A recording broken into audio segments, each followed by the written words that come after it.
Caitlin Clark finally passed Kelsey Plum's basically record.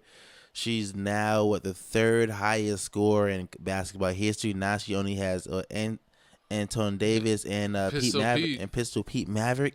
Maravich. Maravich.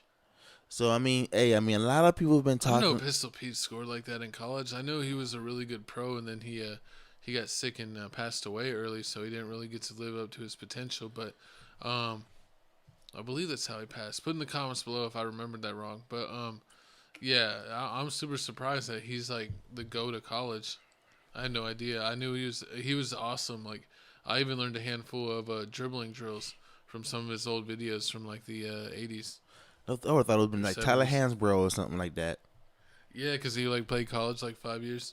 Do something like that. But I mean, everybody out here giving praise to Caitlin Clark breaking this record, but it looks like here there's one person that says, even 4 months ago that I don't care if she breaks the record, she never get the respect from me. Cheryl Swoopes on Gilbert Arenas podcast. I don't know if she was drunk off that Grey Goose.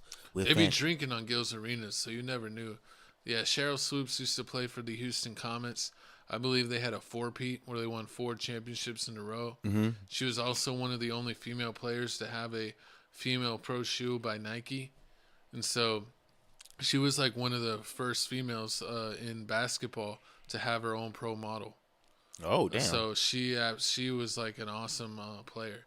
And, she was giving a little hate on Gil's Arenas, saying that Caitlin, basically that she had like an extra year because of the vid and an extra year of eligibility, and that she had played like 5 years, and that she was like 20 something or like 25 and still in college.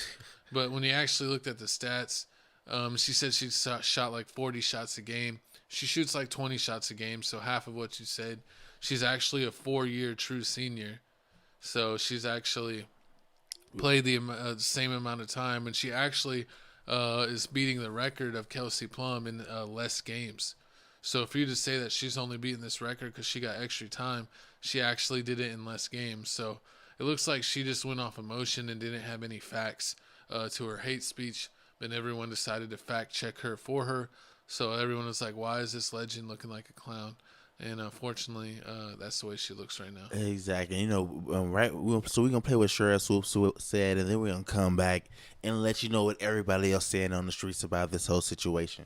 I think Angel will eventually be a good pro.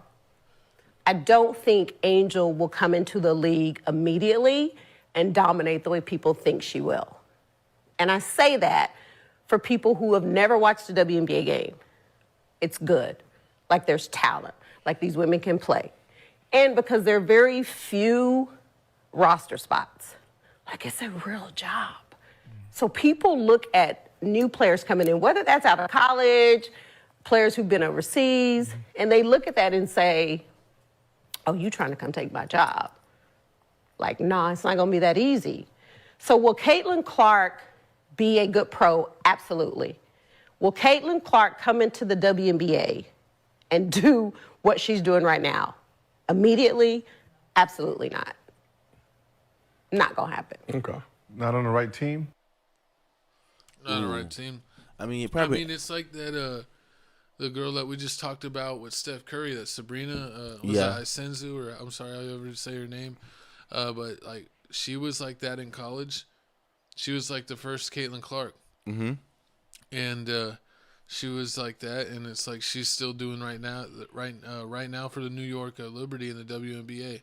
She is like making Sports Center highlights all the time with shooting crazy shots. So, but you know what she's not doing with Caitlin Clark out here, basically shutting down stadiums. They're saying basically out of 37 of them, 34, 35 of them, she basically packed out. She's basically had the second highest game in basically women's basketball history, WNBA or NCAA for women's basketball. I mean, she out here balling, and I mean, some people out here even calling her the GOAT, like comparing her to Michael Jordan. Saying that she ain't even played pro ball yet. So but they're saying the impact that Michael Jordan brought to the NBA, she's bringing that to women's basketball. She's bringing that impact, that's for sure. She's putting a lot of eyes on women's basketball, so she's killing it. And it's like almost like what Kobe was doing. R.I.P. Kobe. before he passed his way with his daughter Gigi. They were really shedding a light and getting a lot of people into women's basketball, and it's always good when women's basketball has Facts. Gets a a W. shining star or gets multiple shining stars that help bring the sport to the next level. Exactly. You know what I mean? We gonna be rooting for her. I mean, we can't wait till she reaches the WNBA. I want to see how she does. I mean, she's amazing. I mean, like she be driving up and I mean, basically running up off the dribble, shooting the ball for threes. She always making. I mean, I want to see if she could be Sabrina. you think so? I don't know. Sabrina almost got Steph, so well, I don't know. I think that would be a good contest. If they should have her, and let me see. And what was the other girl? Which one? Which one? The Page girl you showed? Yeah, me? the Page girl. I think she plays for UConn. Yeah, Page. Yeah, she would be epic. That would be epic. But comment down below how you feel about this. Was Cheryl Swoopes hating, and also is Caitlin Clark really that one? Is she really up there with Jordan? I guess Impact. For women's basketball.